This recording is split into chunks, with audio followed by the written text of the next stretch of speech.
Olá, boa noite meus irmãos e meus amigos. Meu nome é Marli Moura e eu vou estar aqui com vocês mais uma vez para a gente meditar acerca da Palavra de Deus. Me responde uma coisa, se você fosse falar acerca de Deus, o que você falaria dele? Quais são os atributos, as qualidades, que vêm à sua mente quando você pensa em Deus? Quem é Deus para você? Você já parou para pensar nisso? Pense um pouco, responda aí para você o que você sabe sobre Deus, ou quem Ele é para você. Deixa eu ler com vocês nesta noite um texto, está lá em Números, capítulo 13, nós vamos fazer a leitura. Acompanha comigo nessa hora. Depois voltaram de espiar a terra ao fim de 40 dias, e caminharam e vieram a Moisés e a Arão, e a toda a congregação dos filhos de Israel no deserto de Parã, a Cádiz.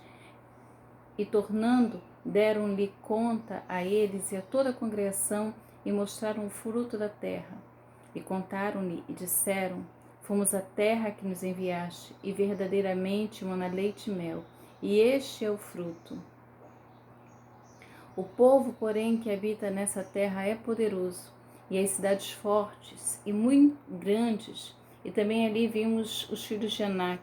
Os amalequitas habitam na terra do sul, e os heteus, e os jebuseus, e os amorreus habitam na montanha, e os cananeus habitam ao pé do mar, e pela ribeira do Jordão. Então Calebe fez calar o povo perante Moisés e disse: Subamos animosamente e possuamo-la em herança, porque certamente prevaleceremos contra ela. Porém os homens que com ele subiram disseram: Não podemos subir contra aquele povo, porque é mais forte do que nós.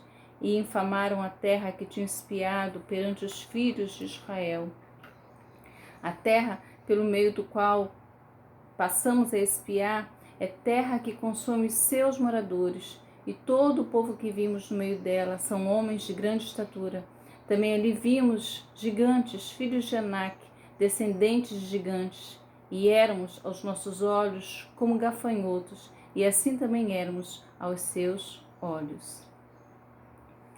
Eu li o capítulo 13, dos versos 25 a 33, e eu vou fazer agora a leitura do capítulo 14, a partir do verso 6, que nos diz assim: E Josué, filho de Num, e Calebe, filho de Jefoné, dos que espiaram a terra, rasgaram as suas vestes e falaram a toda a congregação dos filhos de Israel, dizendo: A terra pelo meio do qual passamos a espiar é terra muito boa. Se o Senhor se agradar de nós, então nos porá nessa terra e nos-la dará, terra que mana leite e mel. Tão somente não sejais rebeldes contra o Senhor, e não temais o povo desta terra, porquanto são eles nosso pão. Retirou-se deles o seu amparo, e o Senhor é conosco. Não os temais. Eu li o capítulo 14, os versos de 6 a 9. Você sabe do que se trata, esse texto que nós estamos lendo, não é? O livro de Números, ele vai tratar das lutas e vitórias do povo de Israel, desde a saída lá do Monte Sinai até as fronteiras da Terra Prometida. Além disso, o livro vai trazer alguns relatos, algumas narrativas acerca da lei civil e ritual daquele povo. O nome em hebraico desse livro é Bemidbar, que significa no deserto. E parece um nome extremamente apropriado, porque no livro de Números nós vamos estar vendo a trajetória desse povo lá pelo deserto. E o que Moisés faz? Moisés, ele pega espias e manda que eles estejam olhando, espiando a terra de Canaã. Havia um objetivo específico. Moisés dá a eles uma tarefa específica. O que eles precisavam fazer? Eles precisavam espiar a terra. É isso que Moisés disse para eles. Nessa visita, nessa ida, eles precisavam pensar em duas coisas. A primeira, quais eram as condições de defesa daquela terra, das nações ali em que eles vão estar invadindo. Precisavam ver isso, né? Como é que era lá o sistema de defesa daquela terra. E a outra coisa que eles deveriam fazer era olhar como é que aquela terra seria propícia para eles. Como é que eram as condições de vida para o povo de Israel ao entrar naquela terra. E eles vão. Os espias, eles saem a olhar a terra, né, a terra que o Senhor havia prometido. E eles voltam. O grupo que vai, né, os 12 espias, né, eles voltam com um único relatório acerca de um ponto. E qual é esse relatório? Eles voltam e reconhecem que aquela terra era uma terra muito boa. Então o valor agrícola daquela terra era excelente. A terra era boa. Eles sabem que o que fosse plantado naquela terra produziria. Que a terra era boa para o plantio. Era uma terra que manava, né, leite e mel. Era uma terra excelente. Então esse foi um ponto comum do grupo que foi. Mas aquele grupo, ele divergiu acerca do segundo ponto, que era a possibilidade de possuir aquela terra. Nisso, o grupo ficou dividido. A maioria achava que não era possível, que eles não teriam condições de possuir aquela terra. Para a maioria, seria impossível para o povo de Israel, aquele povo que saiu lá do Egito, entrar, possuir aquela terra. E por quê? As cidades eram fortificadas, haviam gigantes, haviam homens valentes naquele lugar. Se eles fizessem isso, se eles tentassem invadir a terra, se eles tentassem conquistar a terra, eles seriam devorados pelos moradores daquele lugar. 10 espias têm essa linha de pensamento.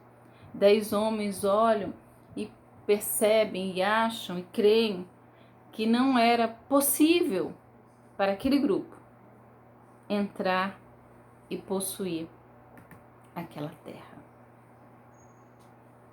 O grupo menor, 2 homens apenas, esse grupo menor, ele olhou a terra da mesma forma.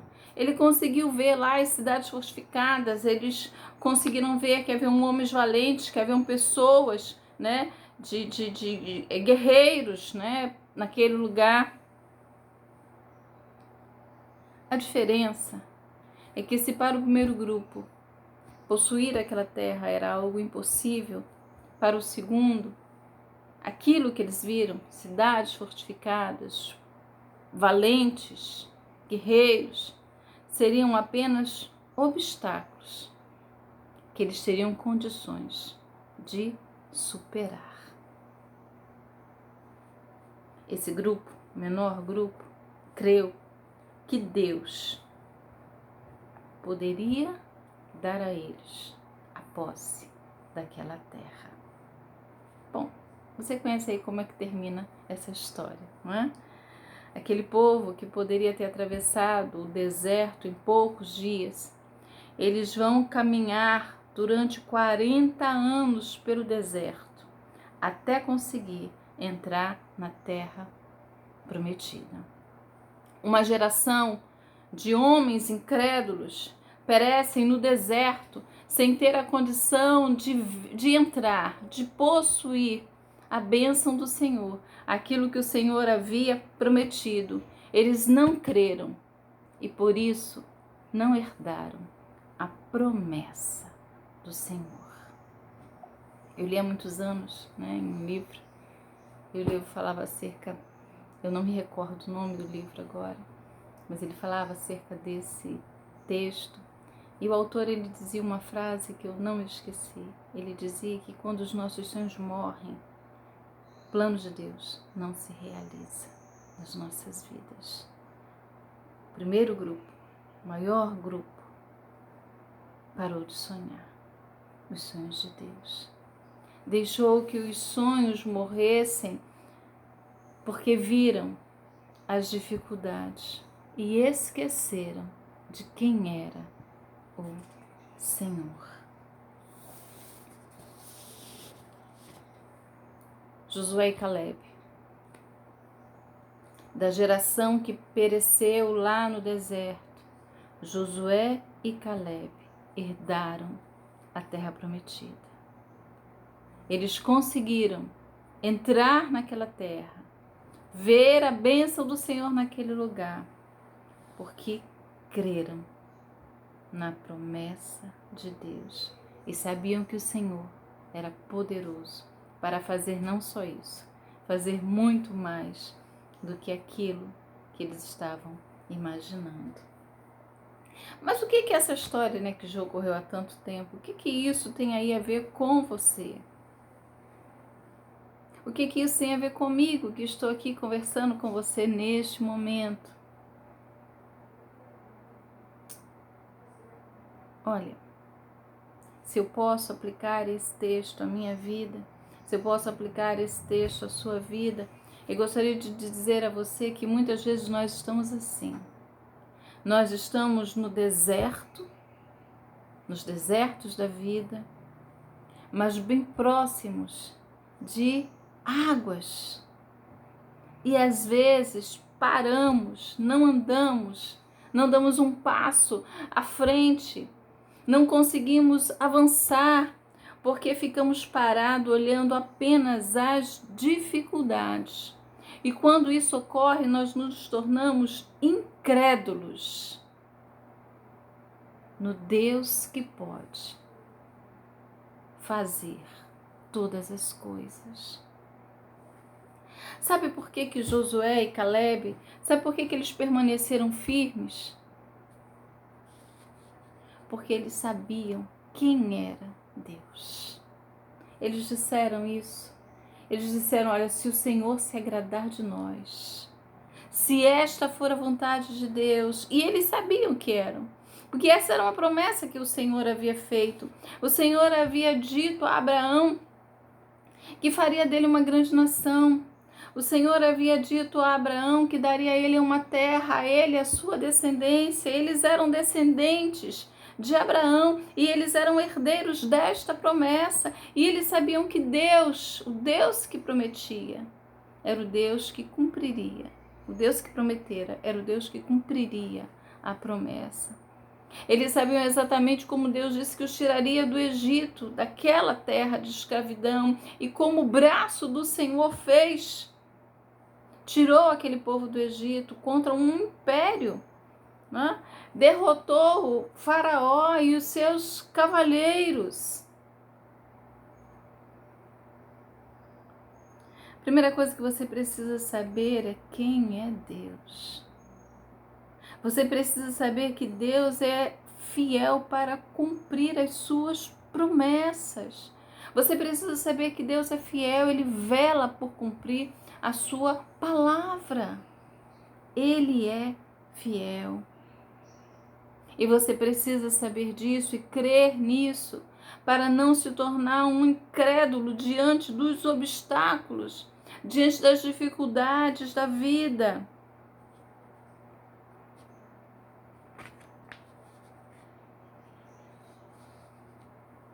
Você precisa crer. Você precisa saber quem é o Todo-Poderoso, quem é o Senhor da sua vida. Você precisa saber que o braço dele é forte, é poderoso e que ele inclina as suas mãos para você. Talvez o seu barco seja frágil diante de um mar bravio. Talvez você não consiga se sustentar diante dos ventos fortes, impetuosos. Mas você precisa crer que existe alguém que pela sua palavra, o mar e o vento, eles obedecem ao som da sua voz. Quem é esse, não é? Que até o vento, até o mar obedece. Ele é o Senhor. Bom, você precisa saber quem é Deus. Segunda coisa que você precisa saber é que as dificuldades elas sempre vão ocorrer. A nossa vida, a gente nunca tem aí uma linha reta, plana para andar. Nem sempre vai ser assim. Às vezes você vai passar por vales, às vezes você vai precisar subir montanhas. Então as dificuldades, elas sempre vão aparecer nas nossas vidas. Mas as dificuldades, elas não devem nos fazer parar. São apenas obstáculos que com a mão do Senhor nós podemos atravessar. Nós podemos avançar e vencer. Em o nome do Senhor. E a segunda coisa que você precisa saber é quem você é. Sabe por que o povo não entrou naquela terra, né? Aqueles que estavam ali no episódio que nós lemos? Porque eles não lembraram, eles se esqueceram de quem eles eram. Eles eram o povo da promessa de Deus. Era o povo que Deus havia prometido lá quando conversou com seu amigo Abraão. Era o povo que era o povo do Senhor, porque Deus diz isso a Faraó. Olha, Faraó, deixe meu povo ir. Eles se esqueceram que era o povo de Deus. Então você precisa saber quem você é. Você é um filho amado do Senhor. Você é alguém que Deus ama, alguém que Deus se importa. Você é alguém que Deus conhece, você pelo nome, que se importa com você. Há um texto lá em 1 Pedro, capítulo 2, que vai dizer algumas coisas acerca de você, acerca da minha vida. Vai dizer que nós somos a geração eleita, o sacerdócio real, a nação santa, o povo adquirido. E somos isso para que possamos anunciar as virtudes daquele que nos chamou das trevas para a sua maravilhosa luz. Você é alguém que Deus ama, que se importa com você e que olha para você como uma nação santa, como um povo escolhido. Você é alguém que Deus tirou das trevas e trouxe para a luz dele. Você não é aí um erro no sistema. Você não é alguém esquecido por este mundo. Você é alguém que Deus ama e tirou você das trevas e levou você para a sua luz. Eu não sei se você está aí diante de uma terra prometida. Eu não sei se você está nesta hora vivendo num deserto. Mas eu quero que você saiba que Deus ama você, que se importa com você e tem um plano na sua vida. Creia no Deus que cumpre as suas promessas. Creia no Deus que é fiel em cumpri-las. Creia no Deus que ama você, se importa com você e passa com você, quer você esteja no vale, na montanha, quer você esteja em terra firme ou no mar. Ele é Deus e é Deus com você. Que Deus te abençoe, que você fique firme nas promessas do Senhor. Um grande abraço e até a próxima.